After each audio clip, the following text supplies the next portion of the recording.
അസത്യങ്ങളെ പേടിക്കരുത്, ആരോപണങ്ങളിൽ തലകുനിക്കരുത്. അസത്യങ്ങൾ നട്ടു വളർത്തുന്ന കാടുകൾക്കെല്ലാം സത്യം വന്ന് തീ കൊളുത്തുന്നൊരു ദിവസമുണ്ടാകും. സ്വന്തം നിലതെറ്റുന്ന രീതിയിൽ ആരും ആരെയും സ്നേഹിക്കരുത്.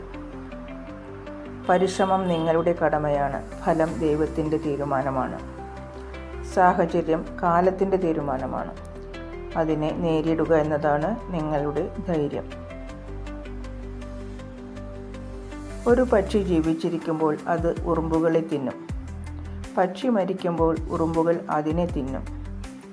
ഒരു മരത്തിൽ നിന്ന് ദശലക്ഷം തീപ്പെട്ടിക്കൊള്ളികൾ ഉണ്ടാക്കാം.